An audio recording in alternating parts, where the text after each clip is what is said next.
ಆತ್ಮೀಯ ಸ್ನೇಹಿತರೆ, ಪ್ರಾಚೀನ ಕಾಲದ ಆಧ್ಯಾತ್ಮಿಕ ಶಕ್ತಿಯ ಬಗ್ಗೆ ನಾವು ಎಂದಿಗೂ ಕೂಡ ಊಹೆ ಮಾಡೋದಕ್ಕೂ ಆಗೋದಿಲ್ಲ. ಅಂತಹ ಶಕ್ತಿ ಪ್ರಾಚೀನ ಕಾಲದ ಶಕ್ತಿಯಾಗಿತ್ತು.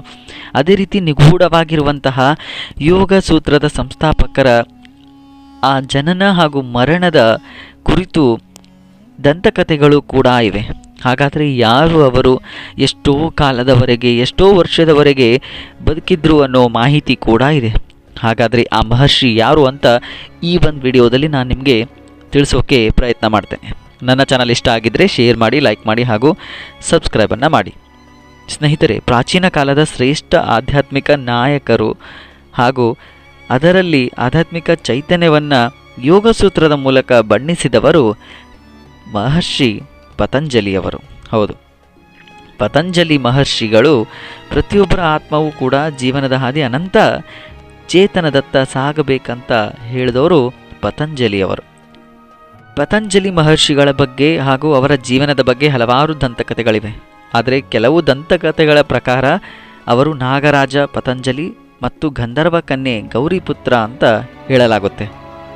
ಇನ್ನು ಕೆಲವು ದಂತಕಥೆಗಳ ಪ್ರಕಾರ ದೈವಿಕ ಶಕ್ತಿ ಉಳ್ಳಂತಹ ವ್ಯಕ್ತಿ, ದೈವಿಕ ವ್ಯಕ್ತಿ ಅಂತ ಹೇಳಲಾಗುತ್ತೆ. ನಿಖರವಾದ ದಾಖಲೆ ಇಂದಿಗೂ ಕೂಡ ಯಾರಿಗೂ ಸ್ಪಷ್ಟವಾಗಿ ಸಿಕ್ಕಿಲ್ಲ.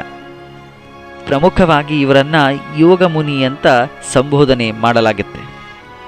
ಒಂದು ದಂತಕಥೆಯ ಪ್ರಕಾರ ಒಂದಾನೊಂದು ಕಾಲದಲ್ಲಿ ಎಲ್ಲ ಮುನಿಗಳು ಹಾಗೂ ಋಷಿಗಳು ವಿಷ್ಣುವಿನ ಬಳಿಗೆ ಹೋಗ್ತಾರೆ. ಆಯುರ್ವೇದದ ಮೂಲಕ ಗುಣಪಡಿಸುವಂತಹ ಹಾಗೂ ಆರೋಗ್ಯ ಸುಧಾರಿಸುವಂತಹ ಯಾವುದಾದ್ರೂ ಒಂದು ಸಾಧನವನ್ನು ತಿಳಿಬೇಕು ಅಂತ ಬಯಸ್ತಾರೆ.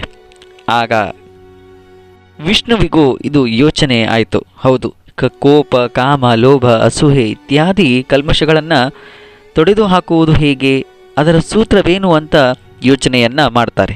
ಆಗ ವಿಷ್ಣುವು ಹಾವುಗಳ ಹಾಸಿಗೆ ಮೇಲೆ ಮಲಗಿರ್ತಾರೆ. 1000 ತಲೆಗಳ ಹೊಂದಿರುವ ಆದಿಸರ್ಪ ಋಷಿಗಳು ಆತನ ಬಳಿಗೆ ಬಂದಾಗ ಆಗ ವಿಷ್ಣು ಅರಿವಿನ ಸಂಕೇತವನ್ನು ಕೊಟ್ಟ.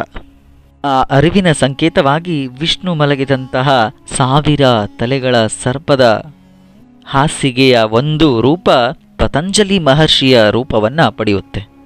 ನಂತರ ಪತಂಜಲಿ ಮಹರ್ಷಿಯಾಗಿ ಜನಿಸ್ತಾರೆ. ಪತಂಜಲಿ ಮಹರ್ಷಿಗಳು ಯೋಗ ಜ್ಞಾನವನ್ನು ಭೂಮಿಗೆ ನೀಡಲು ಬರ್ತಾರೆ. ಕೆಲವೊಂದು ದಂತಕಥೆಗಳ ಪ್ರಕಾರ ಸ್ವರ್ಗದಿಂದ ಒಂದು ಹಾವಿನ ಮರಿ ಅಂಜಲಿ ಎನ್ನುವ ಮಹಿಳೆಯ ಕೈಗೆ ಬೀಳುತ್ತದೆ. ಅದರಿಂದ ಆತನನ್ನು ಪತಂಜಲಿ ಅಂತ ಕರೀತಾರೆ ಅಂತ ಹೇಳಲಾಗುತ್ತೆ. ಅನೇಕ ಬರಹಗಾರರು ಹಾಗೂ ಕೃತಿಕಾರರು ಮಾರ್ಪಾಡು ಮಾಡಿರುವಂತಹ ಇವರ ಜೀವನದ ಕುರಿತು ಇನ್ನೂ ಕೂಡ ಗೊಂದಲ ಸೃಷ್ಟಿಸಿವೆ.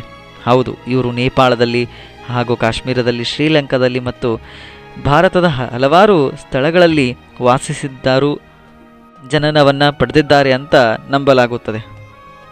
ಮತ್ಸ್ಯ ಹಾಗೂ ವಾಯು ಮತ್ತು ಸ್ಕಂದ ಪುರಾಣಗಳಲ್ಲಿ ಮಹರ್ಷಿ ಪತಂಜಲಿಯವರ ಬಗ್ಗೆ ಉಲ್ಲೇಖ ಮಾಡಿರುವುದರಿಂದ ವ್ಯಾಸ ಮತ್ತು ಪಾಣಿನಿ ಅವಧಿಯಲ್ಲಿ ಇವರು ಅಸ್ತಿತ್ವದಲ್ಲಿ ಇದ್ದರು ಅಂತ ಹೇಳಲಾಗುತ್ತದೆ.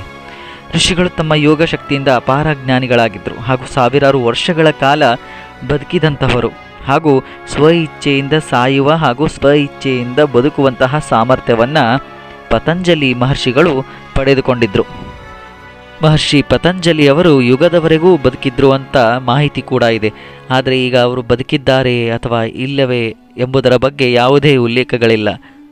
ಯೋಗ ಸೂತ್ರದಲ್ಲಿ ಇದನ್ನು ತಿಳಿಸಲಾಗುತ್ತದೆ. ಇನ್ನು ಪತಂಜಲಿಯವರ ಚಿತ್ರವನ್ನು ನಾವು ಗಮನಿಸಿದಾಗ ಅರ್ಧ ದೇಹ ಮಾನವ ದೇಹ, ಇನ್ನೂ ಅರ್ಧ ದೇಹ ಸರ್ಪದ ರೂಪವನ್ನು ಪಡೆದುಕೊಂಡಿದೆ ಅಂತ ಚಿತ್ರೀಕರಿಸಲಾಗಿದೆ. ಇನ್ನು ಪತಂಜಲಿ ಯೋಗ ಸೂತ್ರಗಳ 4 ಅಧ್ಯಾಯಗಳಲ್ಲಿ 196 ಸಂಸ್ಕೃತ ಸೂತ್ರಗಳನ್ನು ಅಳವಡಿಸಲಾಗಿದೆ.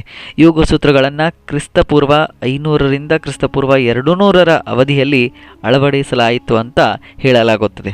ಇನ್ನು ಪತಂಜಲಿಯವರ ಯೋಗ ಸೂತ್ರಗಳಲ್ಲಿ ಸಮಾಧಿ ಪಾದ, ಸಾಧನ ಪಾದ ಹಾಗೂ ವಿಭೂತಿ ಪಾದ ಮತ್ತು ಕೈವಲ್ಯ ಪಾದ ಎನ್ನುವ 4 ಯೋಗ ಸೂತ್ರ ಅಧ್ಯಾಯಗಳು ಉಲ್ಲೇಖಗಳಾಗಿವೆ. ಇನ್ನು ಇವರ ಯೋಗ ಸೂತ್ರದಲ್ಲಿ ಅಷ್ಟಾಂಗ ಯೋಗಗಳು ಪ್ರಮುಖವಾದಂತಹ ಯೋಗಗಳಾಗಿವೆ.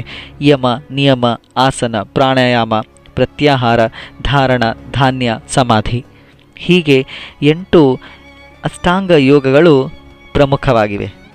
ಅದೇನೇ ಆಗಿರಲಿ ಸ್ನೇಹಿತರೆ, ಪತಂಜಲಿ ಪ್ರಾಚೀನ ಕಾಲದ ಶ್ರೇಷ್ಠ ಆಧ್ಯಾತ್ಮಿಕ ನಾಯಕರಾಗಿದ್ದು ಅವರ ಆಧ್ಯಾತ್ಮಿಕ ಚೈತನ್ಯ ಯೋಗ ಸೂತ್ರಗಳಲ್ಲಿ ನಾವು ಕಾಣಬಹುದಾಗಿದೆ.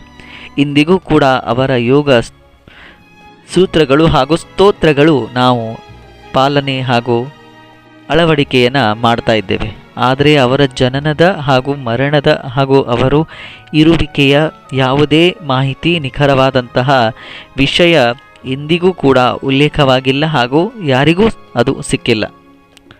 ಇದು ಮಹರ್ಷಿ ಪತಂಜಲಿಯವರ ಜೀವನದ ಬಗ್ಗೆ ಈ ಒಂದು ಪುಟ್ಟ ವಿಡಿಯೋದಲ್ಲಿ ನಾನು ನಿಮಗೆ ತಿಳಿಸಿದ್ದೇನೆ ಅಂತ ನಾನು ಭಾವಿಸ್ತೇನೆ. ಮುಂದಿನ ವಿಡಿಯೋದಲ್ಲಿ ಹೊಸ ಮಾಹಿತಿ ಜೊತೆಗೆ ಮತ್ತೆ ಸಿಗೋಣ. ಧನ್ಯವಾದಗಳು.